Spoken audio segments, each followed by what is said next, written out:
Hello good morning everyone, welcome to JL Jharkhand live, Jharkhand number 1 YouTube study channel. दोस्तों आज हम लोग यहाँ पर 1 से 5 जनवरी के झारखंड के महत्वपूर्ण करंट अफेयर के क्वेश्चंस देखने वाले हैं।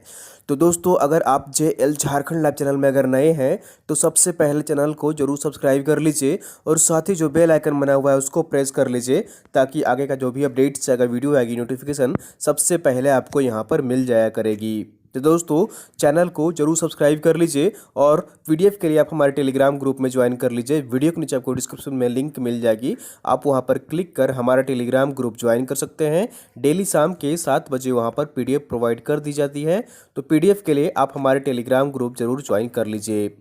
तो चलिए दोस्तों हम लोग यहाँ पर आज 1 से 5 जनवरी के बीच के झारखंड के महत्वपूर्ण करंट अफेयर के क्वेश्चंस देखते हैं। तो यहाँ पर आज का पहला प्रश्न है, हाल ही में अंतर्राष्ट्रीय ओलंपिक माइकल किंडो का निधन हो गया है, वे किस खेल से संबंध रखते थे? तो इसका सही आंसर जो होगा यहाँ पर ऑप्शन नंबर बी इज बिल्कुल सही आंसर हो जाएगा।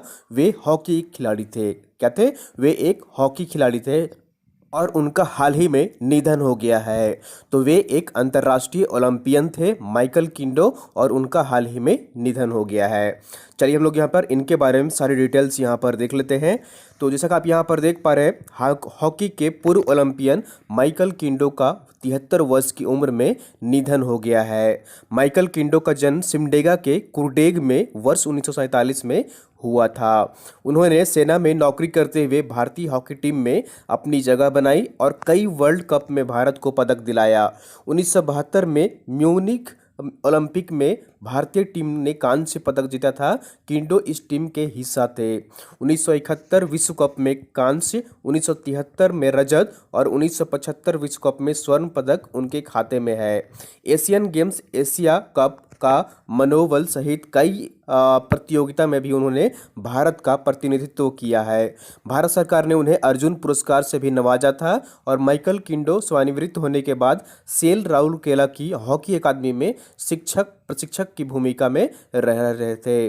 तो ऑप्शन नंबर बी इज बिल्कुल सही आंसर हो जाएगा। हाल ही में माइकल किंडो का निधन हो गया है और वे एक पूर्व अंतर्राष्ट्रीय ओलंपियन हॉकी खिलाड़ी थे। तो ये तस्वीरें हैं उनकी, जैसा कि आप यहाँ पर देख पा रहे हैं। तो इनका हाल ही में निधन हो गया है।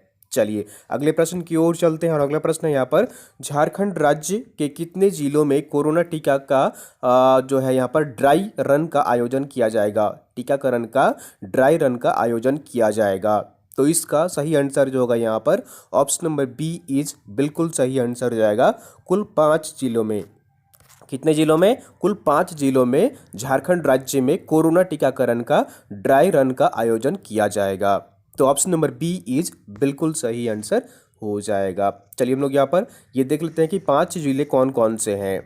तो यहाँ पर देख लीजिए, कोरोना वायरस के खिलाफ टीकाकरण अभियान शुरू करने के लिए 2 जनवरी को झारखंड में ड्राई रन का आयोजन किया जाएगा। इसके लिए रांची समेत 5 जिलों को तैयार किया गया है। रांची के अलावा पलामू, चतरा, पाकुड़ और पूर्वी सिंहभूम में भी टीकाकरण का रिहर्सल किया जाएगा। केंद्र सरकार के द्वारा क्षेत्र रांची जिले को अनुमति दी गई थी, पर राज्य सरकार ने तय किया कि सिर्फ रांची में ही नहीं, इसके साथ साथ अन्य 4 जिले में भी इसका रिहर्सल किया जाएगा।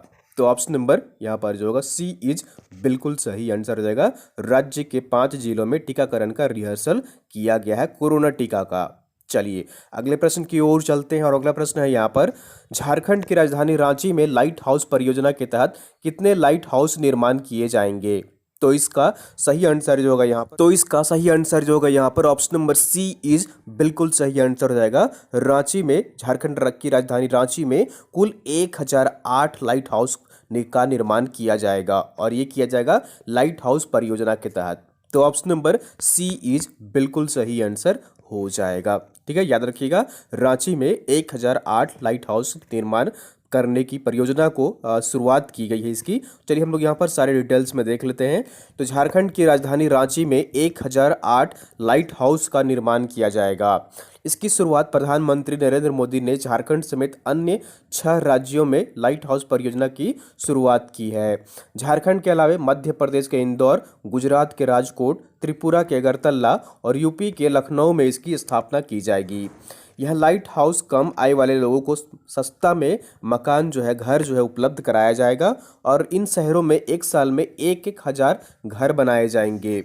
इसका मुख्य उद्देश्य एक राज्य से दूसरे राज्य में या फिर गांव से शहरों का रुख करने वाले श्रमिकों के लिए शहरों में कम लागत पर आवासीय सुविधा मुहैया कराना है। और इस लाइट हाउस की खासियत ये है कि यह कम समय में निर्माण किया जा सकता है और इसकी शुरुआत जो है यहाँ पर प्रधानमंत्री नरेंद्र मोदी ने 1 जनवरी 2021 को की है। तो ऑप्शन नंबर इसका सही आंसर जो होगा सी इज बिल्कुल सही आंसर हो जाएगा। रांची में 1008 लाइट हाउस का निर्माण किया जाएगा। चलिए अगले प्रश्न की ओर चलते हैं और अगला प्रश्न है यहाँ पर, हाल ही में प्रोफेसर मदन मोहन मिश्र का निधन हो गया है, वह एक थे। तो इसका सही आंसर जो होगा यहाँ पर ऑप्शन नंबर ए इज बिल्कुल सही आंसर हो जाएगा। तो वे एक प्रोफेसर थे। क्या थे? वे एक प्रोफेसर थे, प्रोफेसर मदन मोहन मिश्र, जिनका हाल ही में निधन हो गया है। तो ऑप्शन नंबर ए इज बिल्कुल सही आंसर हो जाएगा। तो देख लीजिए यहाँ पर किस कॉलेज के प्रोफेसर थे। तो हाल ही में यहाँ पर रांची कॉलेज के, ठीक है, रांची कॉलेज के भौतिक विभाग के पूर्व विभागाध्यक्ष प्रोफेसर मदन मोहन मिश्र का निधन हो गया है। तो ऑप्शन नंबर ए इज बिल्कुल सही आंसर हो जाएगा। अगला प्रश्न यहाँ पर, झारखंड के रांची से लोकप्रिय टीवी गेम शो कौन बनेगा करोड़पति में रांची के कौन हॉट सीट तक पहुंचे हैं। ठीक है, तो कौन बनेगा करोड़पति टीवी शो है जिसमें झारखंड के रांची के कौन हॉट सीट पर पहुंचे हैं। तो इसका सही आंसर जो होगा यहाँ पर ऑप्शन नंबर सी इज बिल्कुल सही आंसर हो जाएगा। तो ये है विनोद कुमार। कौन है? विनोद कुमार है रांची के, जो कि केबीसी कौन बनेगा करोड़पति के हॉट सीट तक पहुंचे हैं। तो ऑप्शन नंबर सी इज बिल्कुल सही आंसर हो जाएगा। चलिए यहाँ पर सारे महत्वपूर्ण डिटेल्स फैक्ट्स हम लोग यहाँ पर देख लेते हैं। तो लोकप्रिय टीवी गेम शो कौन बनेगा करोड़पति में रांची के विनोद कुमार हॉट सीट तक पहुंचने में सफल रहे हैं। उनसे संबंधित एपिसोड 4 जनवरी को प्रसारित की जाएगी। विनोद कुमार रांची के दूसरे व्यक्ति हैं जो केबीसी के इस सीजन में हॉट सीट तक पहुंचे हैं। इससे पहले नाजिया नसीम ने 1 करोड़ रुपए राशि जीते थे। विनोद कुमार रांची में रहते हैं और डिफेंस अकादमी भी चलाते हैं। तो ऑप्शन नंबर सी इज बिल्कुल सही आंसर हो जाएगा।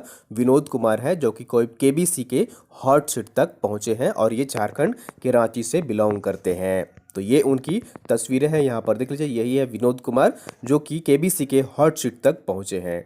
चलिए अगले प्रश्न की ओर चलते हैं और अगला प्रश्न है यहाँ पर, हाल ही में मारंगगोम के जयपाल सिंह मुंडा की कौन सी जयंती मनाई गई है। तो इसका सही आंसर जो होगा यहाँ पर ऑप्शन नंबर डी इज बिल्कुल सही आंसर हो जाएगा। तो हाल ही में मारंगगोम के जयपाल सिंह मुंडा की 118वीं जयंती मनाई गई है।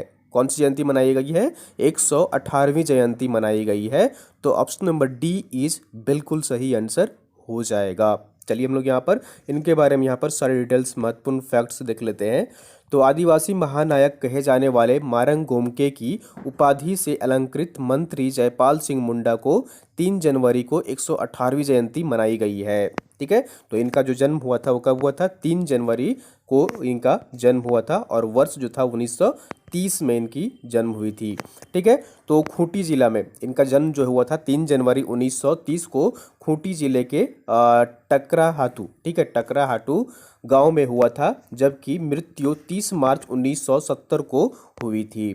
वे अखिल भारतीय आदिवासी महासभा के अध्यक्ष रहे थे। 1939 से लेकर 1970 तक 19 पदों पर अपनी सेवाएं दी थी। झारखंड पार्टी के भी वे अध्यक्ष रहे थे। ठीक है, झारखंड पार्टी के भी वे अध्यक्ष रहे थे और उनका हाल ही में 118वां जयंती मनाया गया है। तो ये उनकी तस्वीरें हैं जैसा कि आप यहाँ पर देख पा रहे हैं। तो 118वीं जयंती मनाई गई है उनकी हाल ही में। तो ऑप्शन नंबर सी इज बिल्कुल सही आंसर हो जाएगा। अगला प्रश्न यहाँ पर है, आंसर ऑफ द डे है। पिछले वीडियो में आपसे प्रश्न पूछा गया था, हाल ही में पाषाण काल के पानी के टब व चूल्हे के अवशेष झारखंड के किस स्थान से प्राप्त हुए हैं।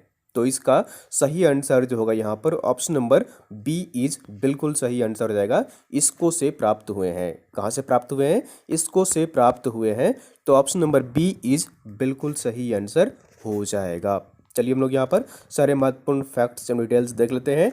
तो हजारीबाग जिले के बड़का गांव प्रखंड के इसको गांव के देख लीजिए यहाँ पर अवसारा पठारी और उरी मारी रोड पर स्थित जोमिया घाटी में प्राचीन काल टब व चूल्हे के अवशेष मिले हैं।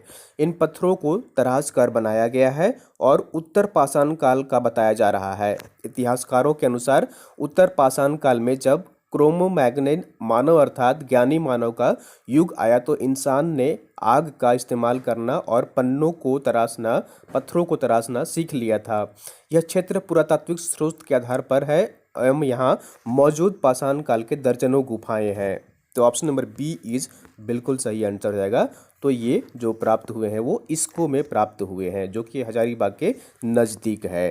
चलिए अगले प्रश्न की ओर चलते हैं और क्वेश्चन ऑफ द डे है यहाँ पर, झारखंड के कितने शिक्षकों को इनोवेटिव आइडिया के लिए राष्ट्रीय सम्मान से सम्मानित किया गया है? ठीक है, तो इसका सही आंसर कमेंट करके बताना है आपको कि झारखंड के कितने शिक्षकों को इनोवेटिव आइडिया के लिए राष्ट्रीय सम्मान से सम्मानित किया गया है। तो चार ऑप्शन आपके यहाँ पर, एक शिक्षक को, दो शिक्षक को, तीन शिक्षक को या फिर चार शिक्षक को। तो आपको कमेंट करके बताना है कि कितने शिक्षकों को यहाँ पर राष्ट्रीय सम्मान से सम्मानित किया गया है। इसका सही आंसर कमेंट करने की कोशिश करिएगा कमेंट बॉक्स में। ठीक है दोस्तों, तो ये थी यहाँ पर आज की झारखंड की महत्वपूर्ण करंट अफेयर क्वेश्चंस। उम्मीद करता हूँ आपको वीडियो पसंद आई होगी। जरूर लाइक करिए, चैनल को सब्सक्राइब नहीं किया सब्सक्राइब कर लीजिए और वीडियो को आप लोग अपने दोस्तों के साथ अधिक से अधिक शेयर कर दिया करिए ताकि अन्य लोग भी यहाँ पर जुड़ सकें और सारी जानकारी पा सकें।